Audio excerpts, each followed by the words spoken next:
Hey, you ever join a cult? I'm guessing that some of you are laughing real hard right now. Like, no, that's ridiculous. But I bet there's some of you who are sitting there thinking, yeah, they got me. Or maybe some of you were raised around a cult and it was real hard getting out. Maybe this are some of you right now who are looking over your shoulder and you're like, oh, dang, are we talking about cults and getting out? I hope Brother Larry doesn't find out because I'm not allowed to watch this kind of video, in which case you're in a cult and you might want to consider maybe getting out of your cult. At any rate, I accidentally joined a cult once, so there's that. Again, I did not mean to. I didn't know what I was doing. I was right out of college. I went to Montana to go do some more school. I was married, and my wife and I didn't know anybody. But, you know, we're young Christians and we want to connect with a church. And some people, I think on campus, came up to us and said, oh, yeah, you should come to our Bible study. I was like, sweet. I've heard of the Bible. I like it. I read that. We should do that. That's the thing Christians do. It'd be great. So we went to the thing. And they said some stuff at the Bible study that was kind of weird and sound totally like historic Christian orthodoxy, but most of it sounded pretty Bible-y, and they were nice to us, and there were cookies, so I was like, great, it's fine. Then they invited us to an 80s dance party.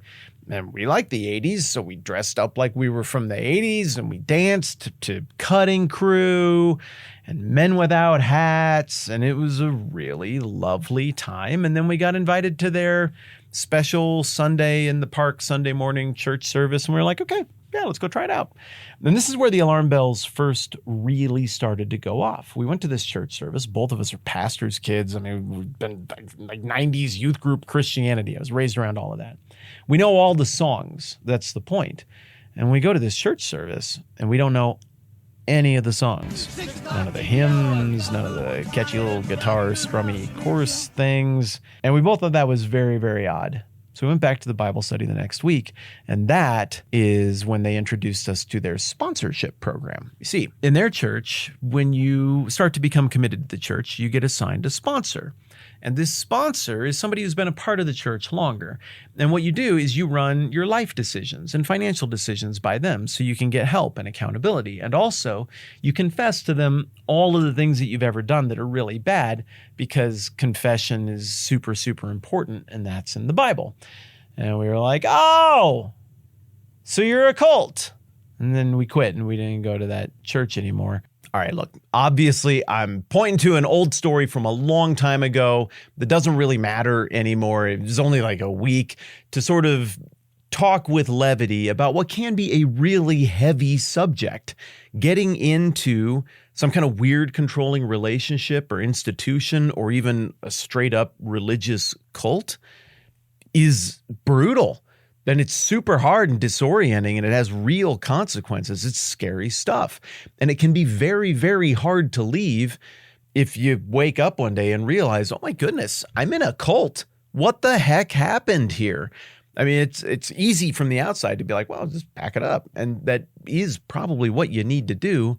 But I also want to express empathy to somebody in that situation. I mean, cults have a way of weaving themselves into the fibers of somebody's life so that to pull away from that is to do damage to the person pulling away. It's all terribly strategic in nature. So if you wake up one day and discover you're in a cult, I mean, the best thing to do is get out, even though it's going to be hard. But there's another situation that I think is a little bit different. And I want to pinch zoom in on that one. What about a situation where you're in something great? A relationship that is legitimately great and healthy and life-giving and wonderful, or an institution or even a church setting that is great. If we're talking about a church setting, one that is focused on the gospel and the Bible, and stuff is right in the relationships and people conceive of God in the right way and it's working, it's awesome. But then somebody comes in, or a group of people come in, and they've got real culty tendencies. And they start trying to get their hooks into things, and they try to turn it into something that it's never been before. What do you do in that situation when you have something that was good and now it's turned and twisted up and weird and controlling and culty? There is a book of the Bible where just such a situation is occurring. The story goes like this. There were a bunch of new churches that got founded in modern-day Turkey, Asia Minor, by the Apostle Paul really early on in the very early days of Christianity. And it was going great. This handful of churches, they're thriving. They don't know any of this stuff about the ancient religion of the Jews. It's all pretty foreign to them. They've heard of it, but now there's this Messiah, this Savior who comes out of all of that story. And it turns out that it's meant for them, Gentile outsiders, and they receive it joyfully, and it starts to change their lives, and their numbers start to grow, and it's going great, right? Nothing controlling, nothing weird. This is awesome. But then some Jewish Christians didn't like the fact that these non-Jewish Christians weren't doing all the Jewish stuff from the Old Testament. And so they take it upon themselves to go up there to these new churches and to tell all these new Christians who are happy and having a lovely time that they're doing it all wrong.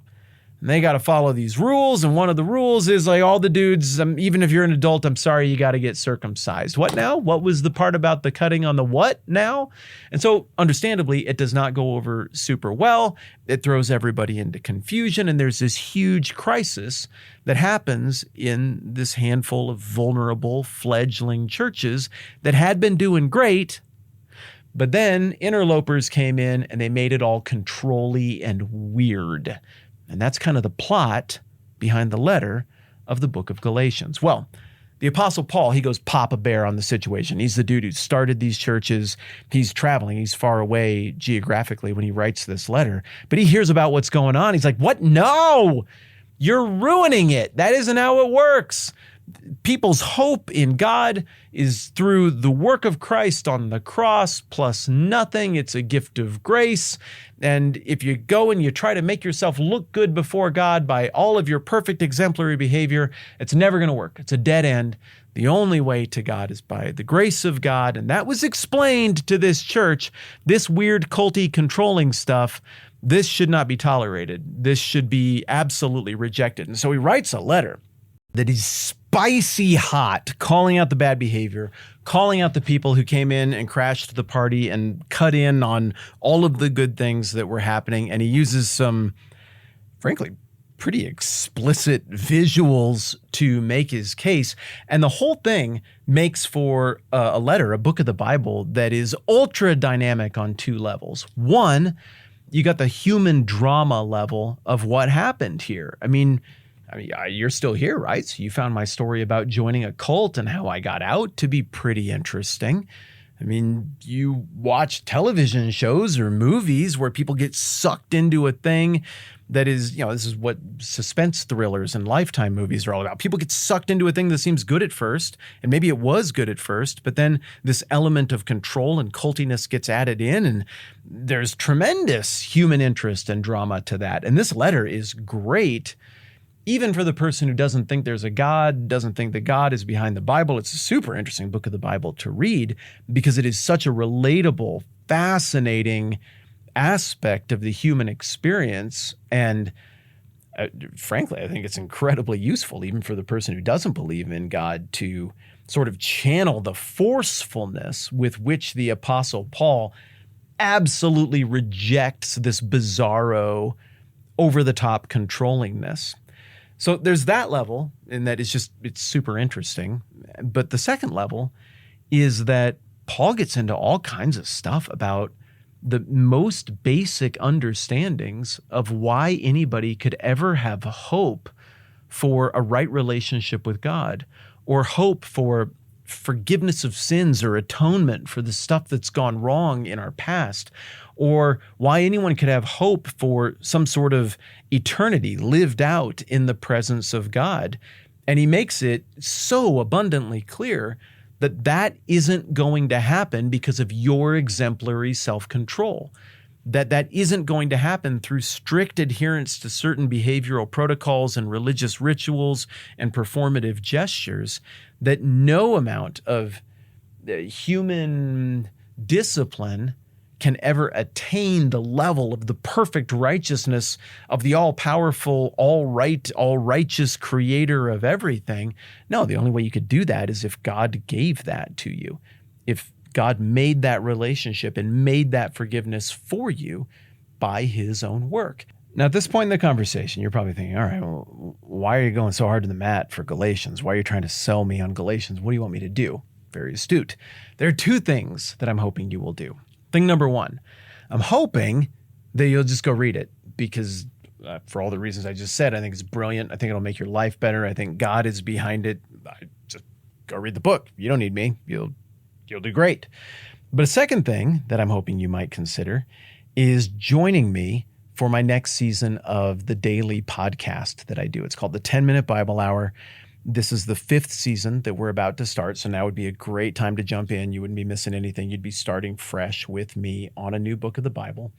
We've done seasons on Matthew, Esther, Nehemiah, and one where we just took one book of the Bible per day and went through it in like 10-ish minute chunks. So it is a 10-ish minute daily podcast that's meant to kind of fit into the rhythm of what you're doing.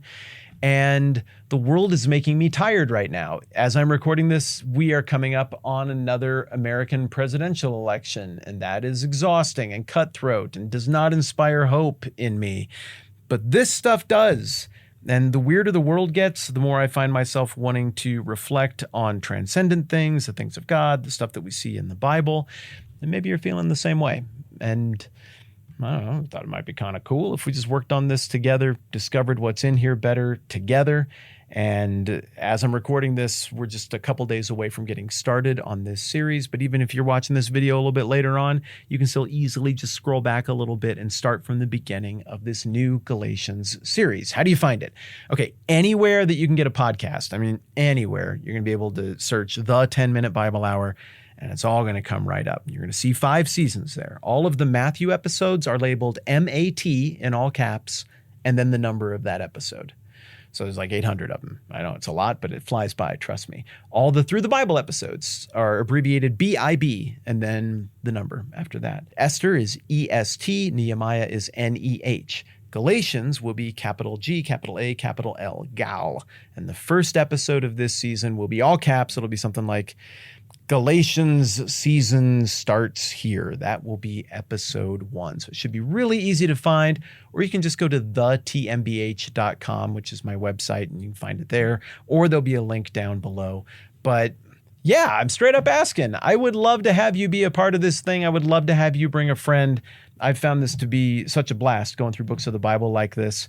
And I know some of you were like, I don't know if I want to go through a whole big Old Testament thing like we just did with Esther and Nehemiah. Let me know when we get back to the New Testament. Boom. We're back to the New Testament, and I'm inviting you to come and be a part of it. And even if you don't want to do the podcast, hey, go read Galatians. I think you'll find it useful and, to help you keep your head screwed on straight so you won't accidentally join a cult like I did. I'm Matt. Thanks for hanging out with me on my YouTube channel. Let's do this again soon.